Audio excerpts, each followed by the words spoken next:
everyone, welcome back to Read Along Saturday. And today we are proceeding in our book of White Nights by Fyodor Dostoyevsky and continuing our story forward. So let's get into it. Nastenka's story. Half of my story you already know. That is, you know that I have an old grandmother. If the other half is as short as this one, I interrupted, laughing. Keep quiet and listen. First of all, a condition. You're not to interrupt me, or else I'll very likely get muddled. Now listen quietly. I have an old grandmother. I found myself with her when I was still a very little girl because my mother and father had died. It's fair to suppose that grandmother had been richer at one time because even now she recalls better days. It was she who taught me French and then later hired a teacher for me.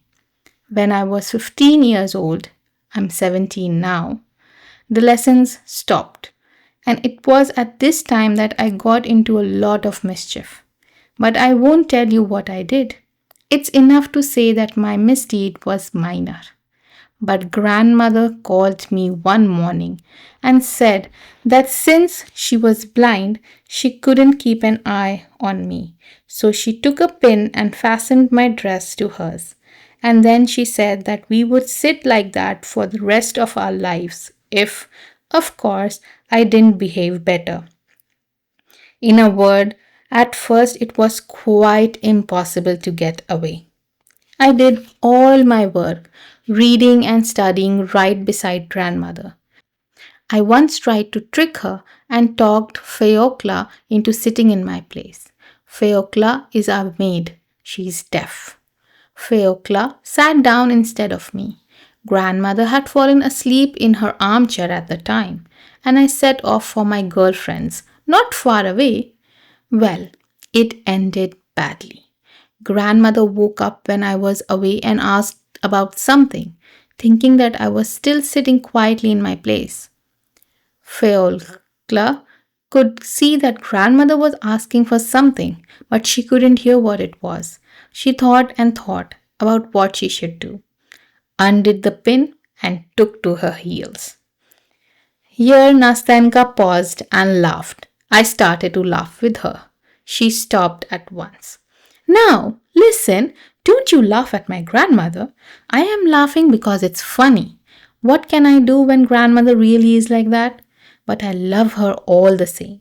Well, that time I certainly got what for. I was sat down in my place at once and wasn't allowed to budge an inch. Oh, yes, I also forgot to tell you that that is, grandmother has her own house. That is a tiny little house with only 3 windows, all made of wood and as old as grandmother herself.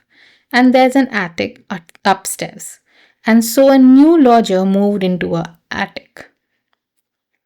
Consequently, there must have been an older lodger, I noted in passing. Well, of course there was, Nastenka replied, and one who knew how to keep quiet better than you do. True, he could barely move his tongue. He was a little old man, withered, mute, blind, lame, so that it finally became impossible for him to live in this world, and he died. Then we needed a new lodger, because we can't live without a lodger. That, together with grandmother's pension, is practically our entire income. The new lodger, as luck would have it, was a young man, not from around here, from out of town. Since he didn't try to bargain with her, grandmother took him in. But later she asked, So Nastenka is a lodger, young or old?" I didn't want to lie. Now, I say, grandmother, it's not as though he's very young, but then he's not an old man. Well, and is he good looking? Grandmother asks. Again, I don't wish to lie. Yes, I say, he's good looking, grandmother. And grandmother says, Oh, what nuisance! What a nuisance! I am saying this, granddaughter, so that you don't get carried away by him. Oh, what times we live in! Who would have thought it possible? Such a piddling lodger. And he has to be good looking as well. Things were different in the old days. It's always the old days with grandmother. She was younger in the old days, the sun was warmer in the old days, cream didn't go sour so quickly in the old days. It's always the old days.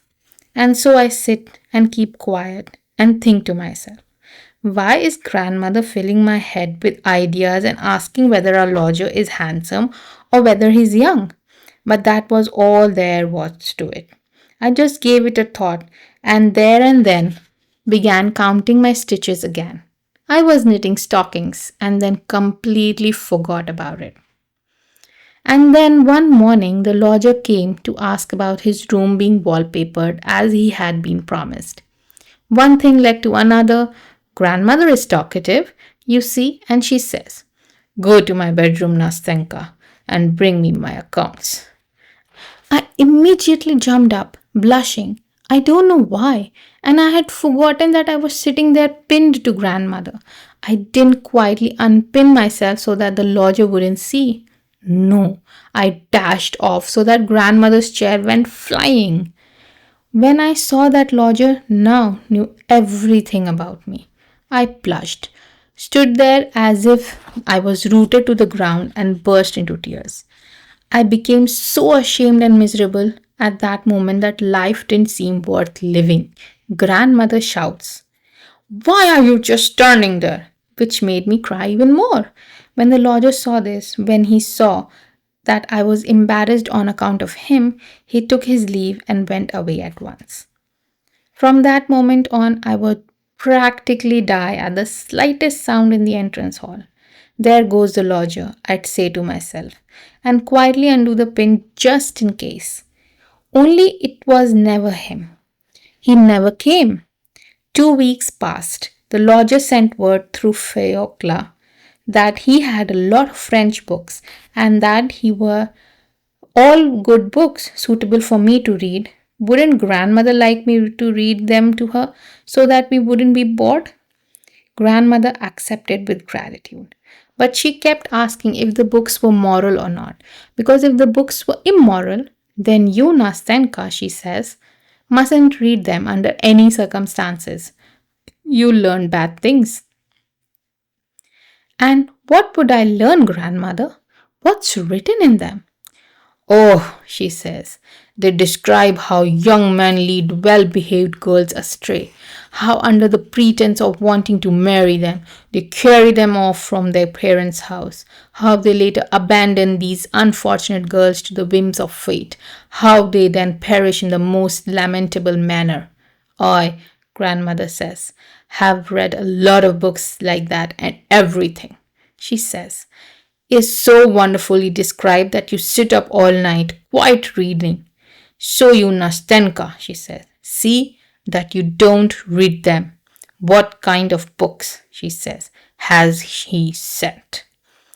They're all novels by Walter Scott, grandmother. Novels by Walter Scott? But wait a minute. There must be some sort of shenanigan going on here. Take a good look to see if he slipped a little love note in one of them. No, I say, grandmother, there's isn't a note. And look under the binding as well. Sometimes they stuff it into the binding, the rascals. No, grandmother, there isn't anything under the binding either. Well, what did I tell you? And so we began to read Walter Scott, and in a month or so we had read almost half. Then he sent us some more and some more. He sent Pushkin in the end. I couldn't be without a book and stop thinking about marrying a Chinese prince. That's how things stood when I chanced to meet our lodger on the staircase. Grandmother had sent me for something. He stopped, I blushed, and he blushed. He laughed though, said hello, asked after grandmother's health, and says, "So, have you read the books?" I answered, "Yes." Which one, he asks, did you like the most? I say, I liked Ivanhoe and Pushkin best of all, and that was the end of it that time. A week later, I ran into him again on the staircase. This time, grandmother hadn't sent me. I had needed to get something for myself. It was after 2, which was when the lodger would come home. Hello, he says. I answer, hello. Don't you get bored, he asks, sitting with your grandmother all day long? As soon as he asked me that, I blushed. I don't know why. I became embarrassed, and once again my feelings were hurt. Evidently, because now others had begun to ask questions about this. I wanted to walk away without answering, but I didn't have the strength. Listen, he says, you're a good girl. Forgive me for talking with you like this, but I assure you, I wish you well more than your grandmother does. Don't you have any girlfriends whom you go and visit? I say that I don't have any, that there was one, Mashenka, but that she's gone away to Skov. Listen, he says, would you like to go to the theatre with me? To the theatre? But what about grandmother? Well, he says, you can go without telling her. No, I say, I don't want to deceive grandmother. Goodbye. Well, goodbye, he says, and he didn't say another word. Only after dinner he comes to see us. He sat down, talked with grandmother for a long time, asked whether she goes out anywhere, whether she has any friends, and suddenly he says, I took a box at the opera today. They're putting on the Barber of Seville. Friends wanted to go and then cancelled, so I'm left with the tickets. The Barber of Seville? Grandmother exclaimed. It's the same barber they used to put in the old days. Yes, he says, it's the same barber. And he cast a glance at me. And then I understood everything, blushed, and my heart began to thump in expectation. But of course I know it, grandmother says. In the old days, I even sang Rosina in amateur theatricals. So would you like to go today? Said the Roger. My tickets will not go to waste. Yes, I suppose we could go, grandmother says. Why shouldn't we go? After all, my Nastenka has never been to theatre. My goodness, what joy! We at once pulled ourselves together, got ready, and set off. Even though grandmother is blind, she still wanted to hear the music, and besides, she's kind old woman. More than anything, she wanted me to enjoy myself. We should never have gone on our own. I won't tell you my impressions of the Barber of Seville, except to say that all that evening our lodger looked at me so nicely and spoke so nicely that I saw at once that he had wanted to test me in the morning by proposing that I go with him alone. Well, what joy! I went to bed so proud, so happy.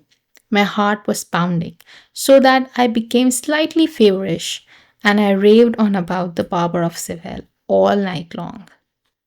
I thought that he would stop by more and more often after that, but that wasn't the case.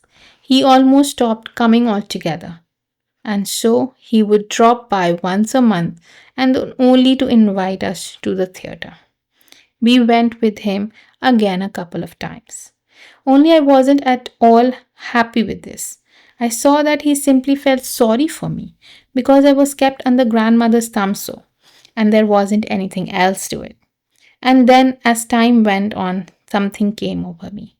I couldn't sit still, and I couldn't read. I couldn't work. Sometimes I would laugh and do something to cry my grandmother out of spite, while at other times I would simply cry. In the end, I grew thin and almost became ill. The opera season was over, and the lodger stopped dropping by altogether. Whenever we would meet, always at the same staircase, it goes without saying, he would bow so silently, so seriously, as though he didn't wish to speak, and then walk down all the way to the front door, while I was still standing halfway up the stairs, as red as a cherry, because all my blood would rush to my head whenever we met. Now we are coming to the end. Exactly a year ago, in May, the lodger comes to us and tells grandmother that he has finished all his business and that he must return to Moscow for a year. When I heard this, I turned white and collapsed on the chair half dead. Grandmother didn't notice anything, and after announcing that he was going away, he took his leave and left. What was I to do? I thought and thought. I became more and more miserable, and finally I came to a decision. He was to leave the next day, and I decided that I would bring everything to a conclusion that evening after grandmother had gone to bed. And that's what happened. I gathered into a bundle all my dresses, as many underclothes as was necessary, and with the bundle in hand, neither dead nor alive, I set off to our lodger's room in the attic. I think I spent an entire hour walking up that staircase. When I opened his door, he cried out upon seeing me. He thought that I was a ghost and rushed to get some water because I could scarcely stand on my own feet. My heart was pounding so that my head ached and my thinking had become confused. When I came to my senses, I began straight away by placing my bundle on his bed, sat down next to it, buried my face in my hands, and let loose floods of tears. He seemed to understand everything in an instant and stood before me pale, looking at me with such sadness that it broke my heart. Listen, he began. Listen, Nastenka. I can't do anything. I am a poor man. I don't have anything yet, not even a decent job. How would we live if I were to marry you? We talked for a long time, but in the end, I worked myself into such a state that I said I couldn't live with grandmother, that I would run away from her, that I didn't want to be pinned to her, that if he liked, I would go with him to Moscow, because I couldn't live without shame and love and pride spoke in me all at once, and I collapsed on his bed almost in convulsions. I was so afraid of a refusal. He sat in silence for several minutes, then got up, walked over to me, and took me by the hand. Listen, my dears, my sweet Nastenka, he began also through tears. Listen, I swear to you that if ever I am in the position to marry, then you will certainly be the one to make me happy. I assure you that now only you alone can make me happy. Listen, I am going to Moscow and will stay there for exactly 1 year. I hope to put my affairs in order. When I return, and if you have not stopped loving me, then I swear to you that we will be happy. But this is impossible now. I can't. I don't even have the right to promise something.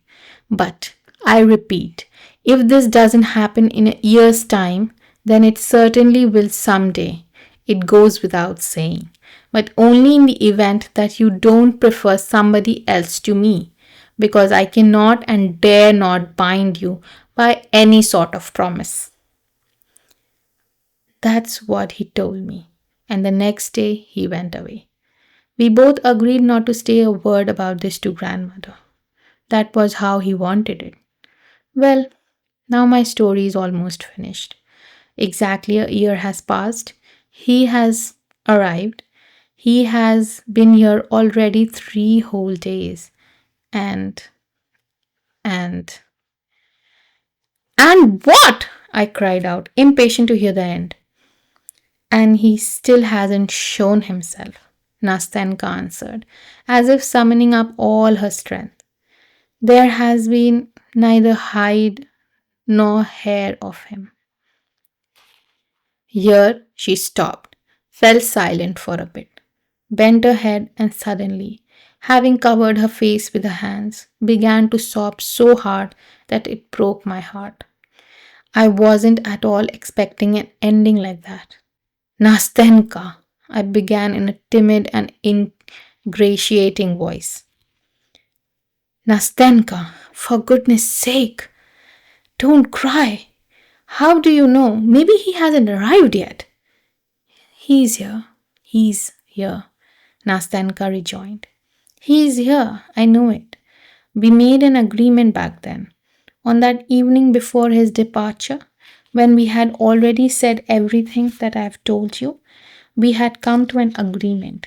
We came out here for a stroll, right on this very embankment. It was 10 o'clock. We were sitting on this bench. I had stopped crying and I was enjoying listening him talk.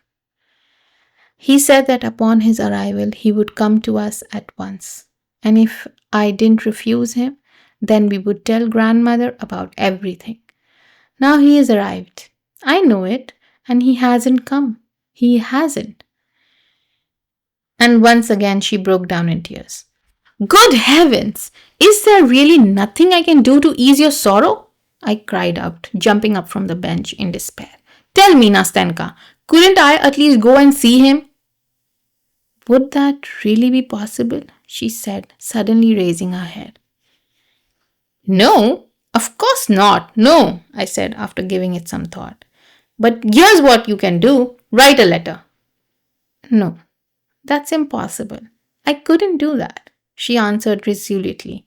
But she had already lowered her head and wasn't looking at me.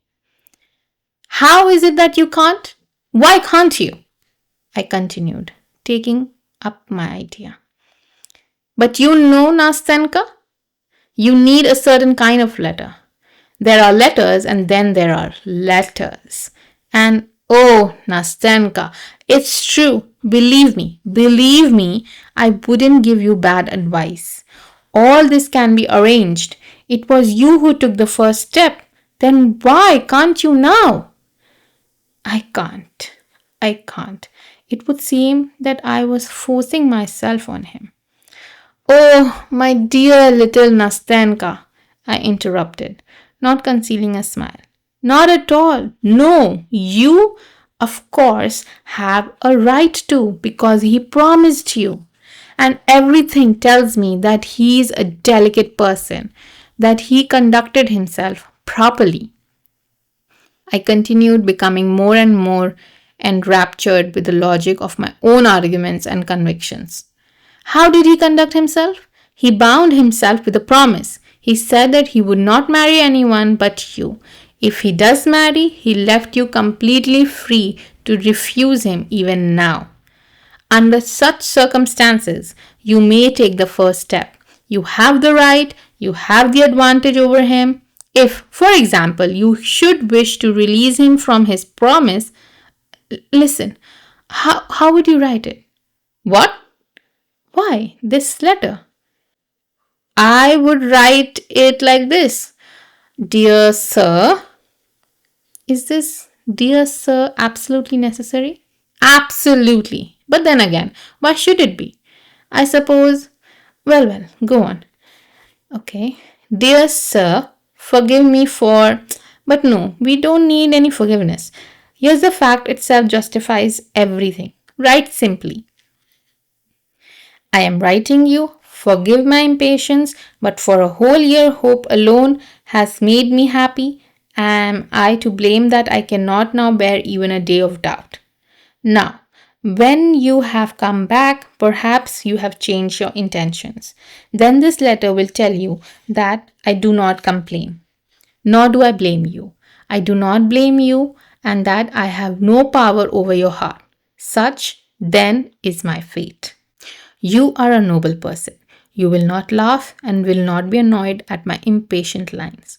Remember that they are written by a poor girl, that she is alone, that she has no one to teach her or to advise her, and that she has never been able to control her heart. But forgive me that doubt should have crept into my heart for even a single moment. You are not capable of insulting, even in thought, and the one who loved you so and who still loves you. Yes, that's exactly what I was thinking, Nastenka said. And joy began to shine in her eyes. Oh, you have resolved my doubts. God himself has sent you to me. Thank you. For what? For God sending me? I answered, gazing in delight at her happy little face. Yes, for that as well. Oh, Nastenka, you know, we thank some people for merely living at the same time as we do. I thank you for the fact that I met you, that I will remember you for all my life. Well, enough, enough. And now look here, listen closely. We agreed then that as soon as he arrived, he would immediately let me know that he would leave a letter for me at a certain place with some acquaintances of mine, good and simple people who know nothing about this, or that if he couldn't write me a letter because you can't always say everything in a letter, then the very same day that he arrived, he would be here at exactly 10 o'clock where we arranged to meet. I know that he's arrived, but it's now the third day and there has been no letter and he hasn't come. It's quite impossible for me to get away from my grandmother in the morning. Tomorrow, give my letter to these same good people about whom I just told you.